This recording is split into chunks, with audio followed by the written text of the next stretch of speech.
கிருஷ்ண ஏவ he லோகானாம் உற்பத்திரபிச்சாப்யயः கிருஷ்ணஸ்ய he கிருதே பூதம் இதம் விஸ்வம் சராச்சரம். பகவான் செய்த எத்தனையோ அவதாரங்களுக்குள்ளே ஸ்ரீ கிருஷ்ணாவதாரம் நமக்கெல்லாம் மிகவும் நெருக்கமானது. திவ்யதேசங்கள் கோவில்கள் அனைத்துமே பொதுவாக விபவாவதாரங்களுடைய நீட்சியாகத்தான் கொண்டாடப்படுகின்றன. ஒரு நதியில் பெரிய வெள்ளம் எடுத்து ஓடியதென்றால் அந்த வெள்ளம் வடிந்த பிறகு ஆங்காங்கு சின்ன சின்ன குட்டைகளில் தண்ணீர் தேங்கி நிற்கும் அல்லவா? அதை போல்தான் அவதாரங்கள் என்பவை ஒரு பெரிய வெள்ளமிட்டு ஓடக்கூடிய நதியைப் போலே. அந்த வெள்ளம் வடிந்து அவதாரம் முடிந்த பிறகு அதிலிருந்த தண்ணீர் ஆங்காங்கு கோவில்களில் அர்ச்சாவதாரமாக விக்கிரக வடிவத்திலே பகவான் மிச்சம் இருக்கிறார். அப்ப அர்ச்சாவதாரங்கள் விபவத்தினுடைய ஒரு நீட்சி என்று நாம் கொள்ளலாம்.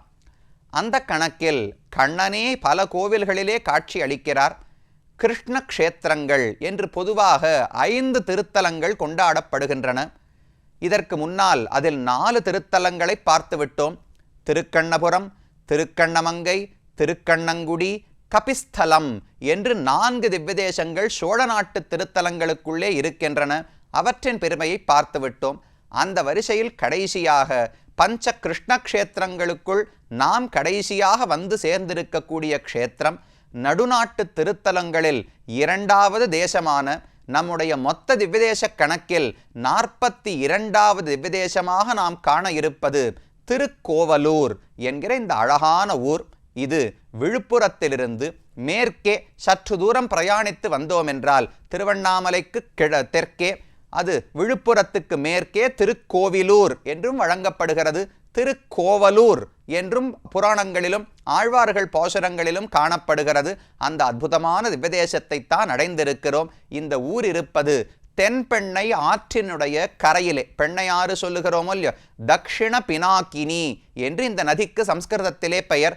கிருஷ்ணபத்ரா என்று மற்றொரு பெயரும் வழங்கப்படுகிறது. அந்த தென்பெண்ணை ஆற்றினுடைய கரையிலேதான் திருக்கோவலூர் என்கிற ஊர் இருக்கிறது. இதுதான் முதல் திவ்யதேசம். திரும்ப சொல்றேன், இதுதான் முதல் திவ்யதேசம். இப்படி சுவாமி ஸ்ரீரங்கம் தானே முதல் திவ்யதேசம், ஆரம்பிச்சு 42வது வந்துட்டோமே, இதை முதல் திவ்யதேசம் என்று எப்படி சொல்லுகிறீர் என்றால், இந்த ஊருக்குத்தான் அந்த பெருமை உண்டு. திவ்யதேசம் என்றால் என்னன்னு தெரிவித்திருந்தேன். ஆழ்வார்களாலே பாடப்பட்ட திருத்தலம். இதானே திவ்யதேசத்துக்கான டெஃபினிஷன். அந்த டெஃபினிஷன் படி பார்த்தோம் என்றால் ஆழ்வார்களுக்குள்ள முதலில் பிறந்தவர்கள் யாரு? பொய்கையாழ்வார், பூதத்தாழ்வார், பேயாழ்வார். அந்த முதலாழ்வார்களால முதலில் பாடப்பட்ட பெருமாள் யாரு? இந்த திருக்கோவலூரில் இருக்கக்கூடிய திரிவிக்ரம பெருமான் தான். அப்ப முதல் திவ்யதேசம் எது? ஆழ்வார்களால் பாசுரங்களில் முதலில் பாடப்பட்ட திவ்யதேசம் திருக்கோவலூர் தான். அப்ப ஸ்ரீரங்கம் அது முக்கியமான திவ்யதேசம். வேறு போன்ற திவ்யதேசம் அடியணும்னு இப்ப அட்டவணையெல்லாம் மாற்றி வச்சுக்கணும்னு சொல்ல வரவில்லை. வரலாற்று கணக்கின்படி, கால ஓட்டத்தின்படி பார்த்தோம் என்றால் முதலில் ஆழ்வார்களால பாடப்பட்ட திவ்யதேசம் என்கிற பெருமை இந்த ஊருக்குத்தான் உண்டு. அது திருக்கோவலூருக்கு இருக்கக்கூடிய சிறப்பு. கிருஷ்ணக்ஷேத்திரங்கள் 5க்குள்ளே ஒன்று. இங்கும் கண்ணனே காட்சி அளிக்கிறார். கோவலூர்னு பேர் பார்க்கிறோமோ இல்லையோ, கோவலன் அப்படின்னா இடையன் அர்த்தம். கோபாலன்னு சம்ஸ்கிருதத்தில் சொல்றோமோ இல்லையோ, தமிழிலே கோவலன் அப்படின்னா இடையன், மாடுகளை மேய்க்கக்கூடியவர். கோவலனான கண்ணனுடைய ஊர் கோவலன் ஊர், இதுதான் கோவலூர் என்று மருவியாகி இருக்கிறது. திருக்கோவலூர் என்று பெருமையோடு போற்றப்படுகிறது. அந்த திருக்கோவலூர் திவ்யதேசத்தை தான் வந்து அடைந்திருக்கிறோம். இங்கு பகவான் திரிவிக்ரமனாகவே காட்சி அளிக்கிறார், கண்ணனாகவும் காட்சி அளிக்கிறார், திரிவிக்ரம பெருமானாகவும் காட்சி அளிக்கிறார். 2 சன்னதிகளும் இங்கேயே இருக்கின்றன. கிருஷ்ண க்ஷேத்திரம் தான் பழையது. வெவ்வேறு காலகட்டங்களில் தானே பகவான் இங்கு வந்து வெவ்வேறு ரிஷிகளுக்கோ அரசர்களுக்கோ காட்சி அளித்திருப்பார். அதில் மிக தொன்மையான சந்நிதி பழங்காலமாக இந்த ஊர் கிருஷ்ண க்ஷேத்திரமாகத்தான் வழங்கப்பட்டது. அந்த கண்ணனையும் நாம் சேவிக்கப் போகிறோம். அதோடு கூட பிற்பாடு இந்த ஊரிலே திரிவிக்ரம பெருமானாகவும் பகவான் காட்சி அளித்தார். அவர்தான் இப்போது பிரசித்தமாக இந்த ஊரிலே அனைவராலும் வணங்கப்படுகிறார். ஒரே கோவில் தான், முன்னும் பின்னுமாக பல சன்னிதானங்கள் இருக்கின்றன. அந்த திருக்கோவலூர் திரிவிக்ரம பெருமான் ஆயனார் என்று அவருக்கு திருநாமம். ஆயன் அப்படின்னா இடையன் அர்த்தமோ இல்லையோ, ஆயனாருடைய திருமாளிகை தான் ஆயனாருடைய கோவில். இடையனான கண்ணனுடைய கோவில் அது திருக்கோவலூர் என்று வழங்கப்படுகிறது. இந்த ஊரினுடைய ஸ்தல புராணத்தை பார்த்தோம் என்றால் பல புராணங்கள், பாத்ம புராணம், பிரம்மாண்ட புராணம், இதை போல பல புராணங்களில் சொல்லப்படுகிறது. நாரதர் இங்கு தபசு பண்ணியிருக்காராம். பிரம்மாவே இந்த இடத்திலே தவம் செய்திருக்கிறார். பல கிண்ணறர்கள் இந்த இடத்திலே தவம் செய்திருக்கிறார்கள். இதெல்லாம் முன்காலத்திலே நடந்தது. அதற்கு பிறகு மார்க்கண்டேயர், கீழே பார்க்கும்போது தேவநாத பெருமானுடைய திருவடிக்கு கீழே மார்க்கண்டேயர் அமர்ந்திருக்கிறார்னு பார்த்தோம் இல்லையோ, அந்த மார்க்கண்டேயருடைய தகப்பனார் தந்தைக்கு மிருகண்டு என்று பெயர். அவரும் ஒரு பெரிய ரிஷியாக இருந்தார்.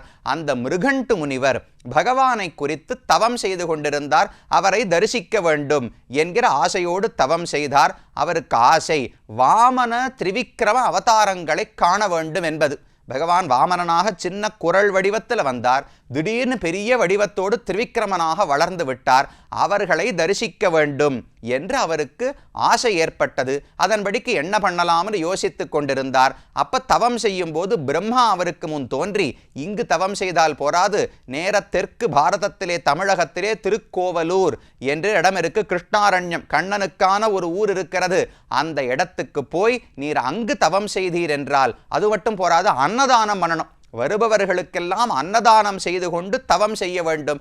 இருந்தால் பகவானை காணலாம் என்று பிரம்மா அவருக்கு சொன்னார். சரின்னு மிருகண்டு முனிவர் தன்னுடைய மனைவி மித்ராவதின்னு அவளுக்கு பெயர், அந்த மித்ராவதியும் அழைத்து கொண்டு இந்த ஊருக்கு வருகிறார். வந்து அன்னதானம் செய்து கொண்டிருந்தார். ஒரு நாள் பகவானே ஒரு வயதானவர், முதியவருடைய வேடத்தை இட்டுக்கொண்டு நேரவரிடத்துல வந்து சோறு வேண்டும்னு கேட்டார்.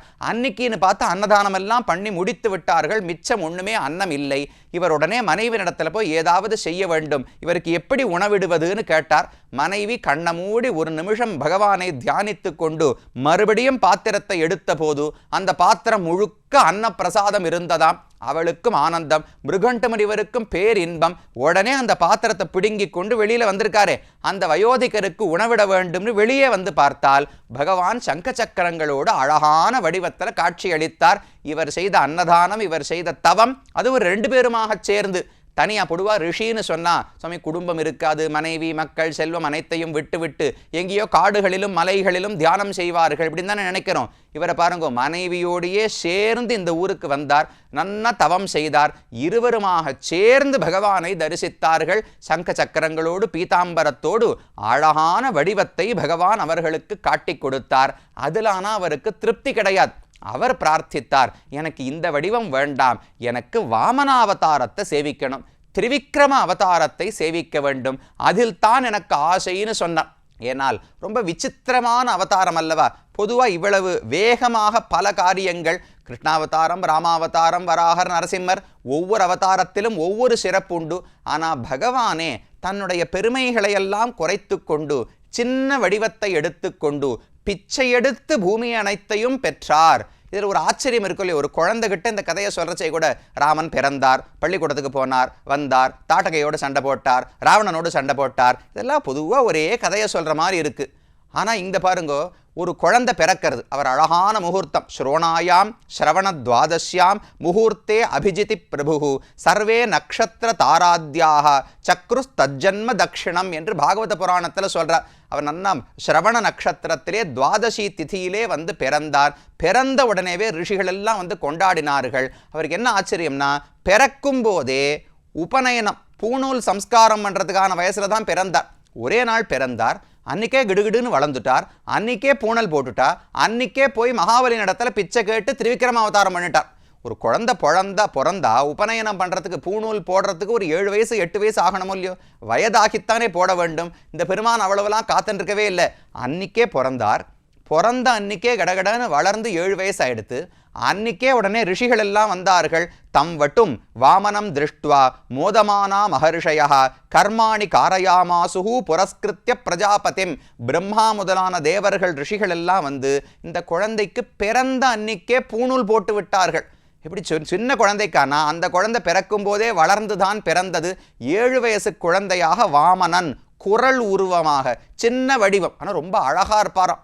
ஒரு பெரிய பொருள் இருக்குது. இப்போ பால் இருக்குன்னு வச்சுக்கோங்களேன், பால் அப்படியே காய்ச்சி திரட்டி பாலாக்கினா இன்னும் சுவை அதிகமாக இருக்கும் இல்லையோ, அதை போல பகவானுடைய உயரம் குறைந்த உடனே அழகு கூடி போய் விட்டதாம். அந்த வடிவத்தை பார்த்து உடனே அவருக்கு யஜ்ஞோபவீதம் பூணூலை அணிவித்தார்கள். பிரம்மா பூணூல் கொடுத்தார். அப்புறம் ஒவ்வொருத்தராக கொடுக்குறா. மேகலாம் கஷ்யபோ ததாத்து ததௌ கிருஷ்ணாஜினம் பூமிஹி. ஒருத்தர் மாந்தோல் கொடுத்தார், ஒருத்தர் கமண்டலு கொடுத்தார், ஒருத்தர் உடுத்த உடை கொடுத்தார், மரவுரி கொடுத்தார், ஒருத்தர் வேற ஏதோ 2 யஜ்ஞோபவீதம் பூணல் கொடுத்தார், ஒருத்தர் கொடை கொடுத்தார், ஒருத்தர் மௌஞ்சி கொடுத்தார். இப்படி எல்லாத்தையும் வாங்கி கொண்டு அலங்கரித்து கொண்டு நேர மகாபலி இடத்துல போய் பிச்சை எடுத்தான் பகவான். இவருக்கு பிச்சை எடுத்து பழக்கமே கிடையாது. கொடுத்து கொடுத்துத்தான் பகவானுடைய கைக்கு பழக்கம். இப்படி கையேந்தி பழக்கமே கிடையாது. முதல் முறையாக கையேந்தி கோட்டம் கை வாமனன் அழகாக குவித்து கொண்டு எனக்கு பிச்சை இடு, 3 அடி மண்ணு கொடுன்னு கேட்டு அதை வாங்கி விடுகிடுன்னு பெருசாக வளர்ந்தார் அல்லவா, அந்த அவதாரம், அந்த ஆச்சரியத்தை தரிசிக்க வேண்டும் என்று இந்த முனிவருக்கு ஆசை. அதனால இந்த பகவானிடத்தில் பிரார்த்தித்தார். மிருகண்டு முனிவர் தான் பிரார்த்திக்கிறார், எனக்கு இந்த வடிவம், வெறும் சங்கசக்கர வடிவம் வேண்டாம், எனக்கு நீ திரிவிக்ரமனாக காட்சி கொடுக்க வேண்டும், வாமனனாகவும் தரிசிக்க வேண்டும், திரிவிக்ரமனாகவும் தரிசிக்க வேண்டும் என்று மிருகண்டு முனிவர் கேட்டார். நாம இருந்தால் என்ன சொல்லுவோம், சாமி அந்த அவதாரம் எல்லாம் முடிஞ்சு போச்சு, இப்போ திரும்பெல்லாம் காட்ட முடியாதுன்னு சொல்லிடுவோம் இல்லையோ. ஆனால் தன்னுடைய பக்தன் ஒன்றை ஆசைப்பட்டான் என்றால் தமருகந்தது எவ்வுருவம் அவ்வுருவம் தானேன்னு ஆழ்வாருடைய பாசுரம். பக்தன் ஆசைப்பட்டால் உடனே அந்த வடிவத்தை எடுத்துக்கொள்ளுகிறார். அப்போ மிருகுண்டு முனிவருடைய பிரார்த்தனைக்கு ஏற்ப இந்த இடத்தில் வாமனனாகவும் திரிவிக்ரமனாகவும் 2 வடிவங்களோடும் பகவான் காட்சியளித்தார் என்பது இந்த ஸ்தலத்தினுடைய புராணம். அந்த வடிவங்களோடு இன்னைக்கும் இங்கே வாமன பெருமானுக்கு சன்னதி இருக்கு, திரிவிக்ரம பெருமானுக்கும் சன்னதி இருக்கிறது. அனைத்தையும் நாமும் சேவித்துக் கொள்ள போகிறோம். இதுதான் இந்த ஸ்தலத்தினுடைய வரலாறு. ரொம்ப அழகான பெருமாள் திரிவிக்ரம பெருமாள். ஏன் அவரை சேவிக்கணும்னு ஆசை?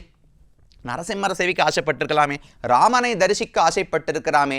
ஏன் இந்த மிருகண்டு முனிவர் வாமன திரிவிக்ரம அவதாரத்தை ஆசைப்பட்டார் என்றால் ஆழ்வார் ஒரு பாசுரத்தில் அழகாக தெரிவிக்கிறார். கேட்டு உணர்ந்தவர் கேசவர்க்கு ஆளன்னி ஆவரோ வாட்டமிலா வன்கை மாவலி வாதிக்க வாதிப்புண்டு ஈட்டங்கொள் தேவர்கள் செந்நிறந்தார்க்கு இடர் நீக்கிய கோட்டம் கை வாமனனாய்ச் செய்த கூத்துக்கள் கண்டுமே.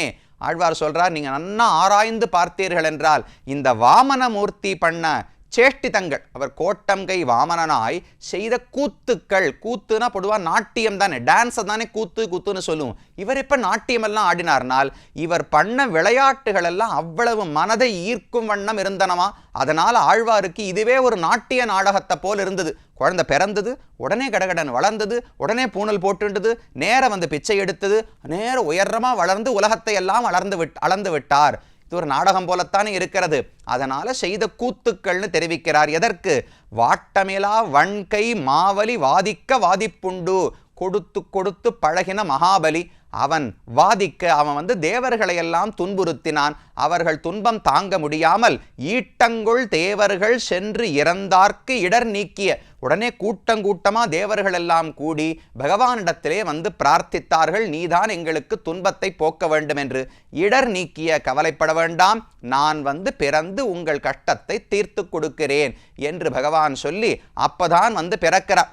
அதிதிக்கு மகனாக, இந்திரனுக்கு தம்பியாக பிறக்கிறார். சஹஸ்ரநாமத்தில் உபேந்திரஹ வாமனஹ பிராம்சுஹு அமோகஹ சுச்சிஹி ஊர்ஜிதஹ அதீந்திரஹ இதெல்லாம் வாமனாவதாரத்துக்கான திருநாமங்கள். உபேந்திரன் அப்படின்னா இந்திரனுக்கு பின் பிறந்தவன், இந்திரனுடைய தம்பி என்று பொருள். அப்ப இந்திரனுக்கு தம்பியாக பிறந்தார். ஆனால் அதீந்திரஹ, இந்திரனை விட மிகுந்த சக்தி உடையவராக, மிகுந்த புகழுடையவராக இருந்தாரோ இல்லையோ அந்த வாமனமூர்த்தி, அவருடைய வளர்ந்த வடிவமான திரிவிக்ரமமூர்த்தி. இந்த 2ம் தான் பற்ற வேண்டியவை. கேட்டும் உணர்ந்தவர் கேசவர்க்கு ஆளன்றி யாவரோ. அப்ப இப்படி பிச்சை எடுத்து உலகங்களை பெற்றான்னு கேள்விப்பட்ட பிறகும் இந்த பகவானிடத்தில் ஆசை வராவிட்டால் அவர்கள் என்ன என்று சொல்லுவது? அப்ப மிருகண்டுவுக்கும் இந்த வடிவத்திலே ஆசை. அதனால இந்த இடத்திலே பகவான் திரிவிக்ரமனாக காட்சி கொடுத்தார். இது ஊரினுடைய ஸ்தல புராணம். இனி கோவிலுக்குள் சென்று என்னென்ன சன்னதிகள் இருக்கின்றன, மூலவர் பெருமான் பெரிய வடிவத்தோடு காட்சி அளிக்கிறார், அந்த பகவானையும் தரிசிப்போம்.